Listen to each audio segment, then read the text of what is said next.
It's crazy being downtown, man. It is. It really is.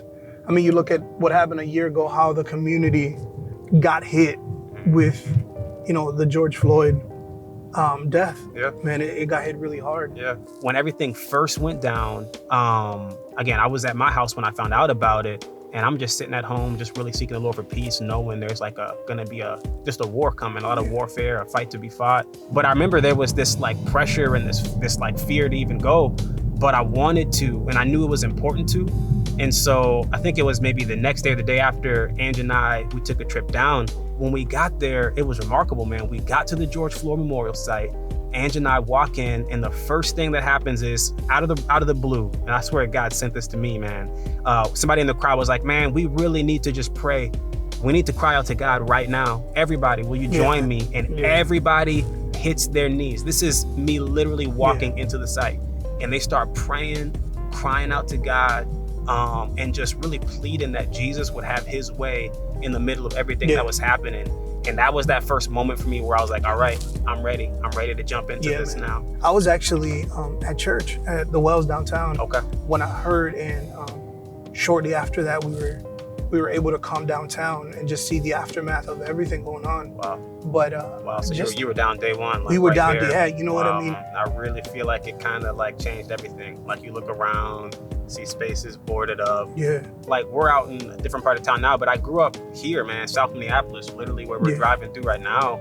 And so it felt close to me. The first thought to me was just this possessive feeling of like, not in my neighborhood, you know what I mean? Like my parents' house, they still live in the house I grew up in, which is 2 miles from where George Floyd's death took place. And so these are the places that they exist in, that they love, that they use. And so it bothered me seeing any of those places be hurt, At the same time, I can understand people's emotions and people trying to process and not knowing what it looks like to navigate processing will really push people to do some foolish things, you know what I mean? And I'm excited. We're gonna go over to Gideon's barbershop. And so for me, like when I think about processing, like that's the spot for me, that barbershop culture. And as a minister, I think my job or my responsibility is to be there for other people. The place like the barbershop is like that check-in moment for me to just kind of focus on, what I need to be able to process and navigate everything. And so when I'm seeing stuff happen down here, I'm thankful for spaces like that exist in a community like this right here in the middle of South Minneapolis to be a spot to be able to try to process and vent and let out that emotion and just think through what can I do to make a difference, just all of it. But that was a spot. Man, barbershops are amazing, dude. If we were to take the same model as what barbershops do, I believe it would allow a lot of people to process through anything. Bro, it's church, man. It's church, and I think that's the biggest thing you see. We take this model of church now, right? Yeah. And all these different things. But back then, man, the disciples, that's what they did. Yeah. They sat at a table and in essence, they broke bread and they did these different things to just talk about things. If we were to take the same concept of a barbershop and giving people the opportunity just to talk. Yeah. I've had this conversation with people. I love barbershops, originally from Texas, man. We used to sit there for hours. Man. There was times that we would go to a barbershop and not even get a cut. That's awesome. You know what I mean? We'd go, and at that time, I didn't realize that. To me, it was like my church, right? Yeah. But you get so much wisdom, man. For sure. So much wisdom. For sure. An open place to dialogue. That to me was a huge takeaway after last year. There's a lot that people have going on inside, and it's too easy to stuff it and just survive or push through. But to be able to have moments to process, to be able to let out and be able to connect with God, connect with the people God's put in your life, just whatever that space looks like. Honestly, I got to the point, this might be controversial, but I think we need more barbershop and less church sometimes. Honestly, just open spaces for people to be able to be real with each other, to connect with each other. A lot of times you'll find communities where there may be a lot of tension, maybe gang related stuff, but barbershop was always like sanctuary. It's like neutral ground, neutral space, safe space. And so to be able to eliminate and let a lot of the tension really just pass and open up room for like actual dialogue, Absolutely, man. You look at the fact that when you sit in a chair, right? You're sitting there, you're talking to people. It's people that have experienced life. Yeah. From all the, what I enjoy about, say, a barbershop experience, man, is that nobody's right. You know what I mean?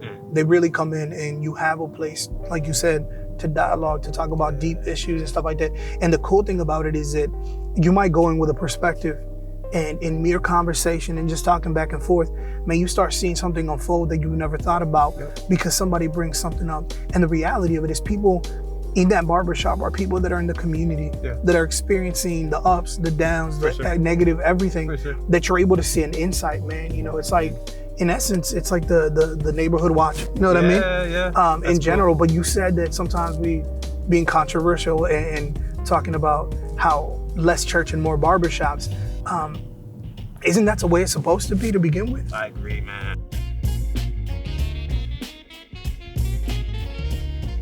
Man, I knew Ryan before he knew me. he was a youngster, man. We were, my parents were close friends with his parents.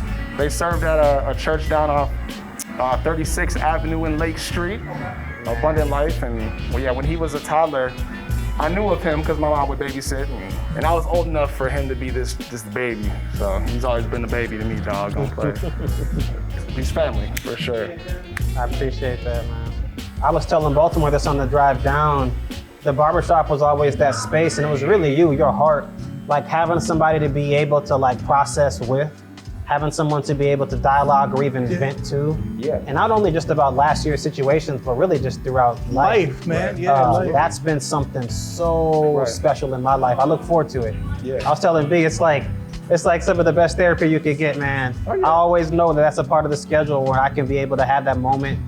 And I think being in ministry, you know, I was talking to Baltimore, he's been down here doing ministry in the cities for a long time and very consistently before things were quote unquote tough, you know?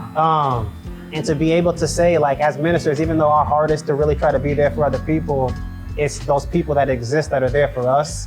That's everything, man. And so I'm thankful. I really am. I was remembering this, bro.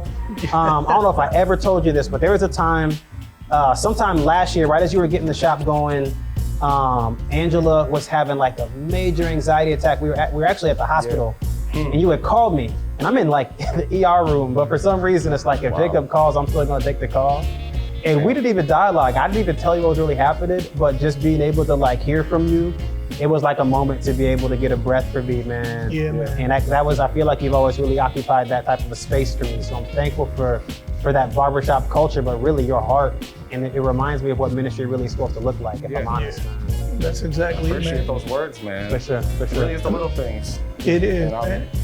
And I would say I think barbers who love the vastness of what it means to be a barber understand that, and I'm just glad to be a part of a lineage of men and women who love their craft.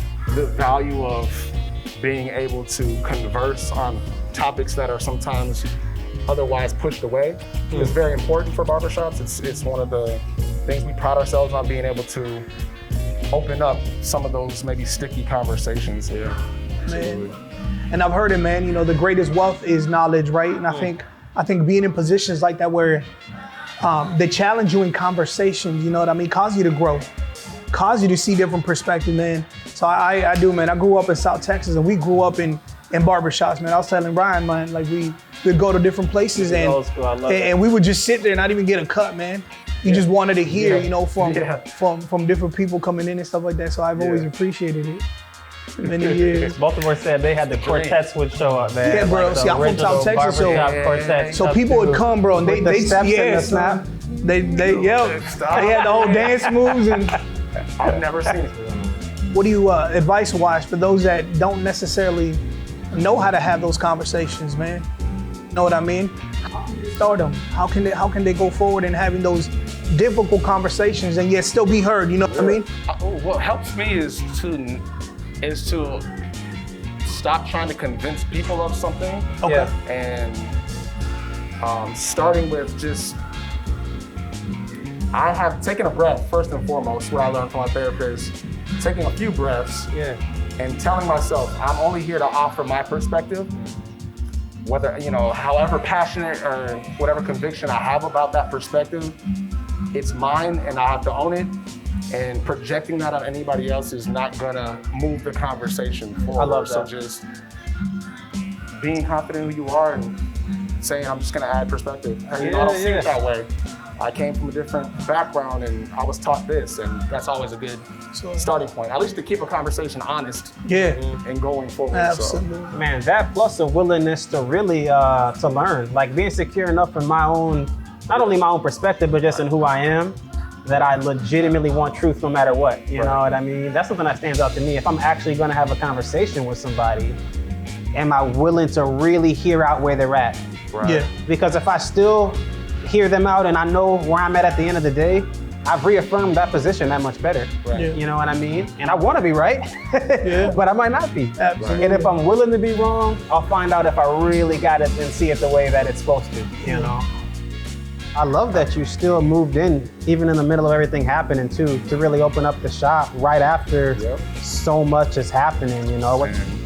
I mean, I knew just at the time when I was getting things together for the shop, it was very divine because I already had things in works prior to March shutdown and May's, just the tumultuous time that May was at the end, the murder and everything. And so I had a good sense of, man, there's purpose in it. So bringing it together was like, I already had just passion for it to do what barbershop's supposed to do. And so. Gotcha, man. And then I guess as you mentioned, the George Floyd situation, like early in the week, was it May 25th? I think that evening, being able to see things transpire all the way to the following Tuesday. Felt like time stopped a little bit. But I was just focused on what I was coming to do. I think one of the biggest directives that I hear Christ speaking on is love of neighbor. And that is the person, the people in proximity to you that you come across daily. And so I would challenge the church to be present around the people that they are serving. Oh man, and be cautious of, sometimes as a believer, the tendency to want to be a hero is a real complex. But be with people, man, just get to know them, listen to them. That's good. I've always, I guess some of the leaders that I've had in the body have said that they've learned more from the people they've served than they've taught. And if you have an open ear, you know, the same way a barber's responsibility is to have an open ear before using their shears, but like you will see that you learn more from those that you're serving. So that's good. But it's true though, you know what I mean? Like just taking a step. I think that's the main conversation that I've had with people that never really experienced anything, right? But they have the sense of wanting to help, you know what I mean? And sometimes it can be a double-edged sword, right? They want to come in to help, they don't know how, and their heart might be conveyed differently, you know what I mean? Because of the fact that they just don't know how. You know, Brian and I were talking about that on the way up here, how in the beginning when everything popped off, I was downtown already, you know what I mean? With the whole George Floyd. So in essence, like I saw the aftermath, but I also saw the beginning of everything. And there was a lot of, in the beginning, we saw a lot of churches come together to try to come and help. But they didn't know how to fully engage in that, man. You know, for the church, just reminding you of the creation story that in the beginning, the earth was formless and void. It was darkness. A new beginning always starts in the dark. And if we want to be people that are of restorative faith and want to do something new, go into the dark spaces and comprehend what's going on. Lend your hand to the work that's already being done. God is always at work. And you know he's near the brokenhearted, so it's in the words right there. I love that. I love that. That's real, man. I selfishly pray that the Lord would deepen their desire to have it be for there. justice. I feel that, and for that part of what righteousness means, right standing with God and neighbor. So. Keep doing the work. Brother, y'all don't get it. And listen, that's exactly what we're trying to do, man. Like, because I think it's easy for us to go into the mundane, everyday life of Christianity, and we forget the bigger picture, you know what I mean? So in essence, really, the more we talk about it, the more it's prevalent, the more people are realizing it. Dialogue is going back and forth, communication is open, and really just implementing change within ourselves so that people can see that bigger picture, you know what I mean? So having a stick, man, for righteousness and real justice is what the main goal is. You know what I mean? But yeah, well, power to the people, man. Everyday people.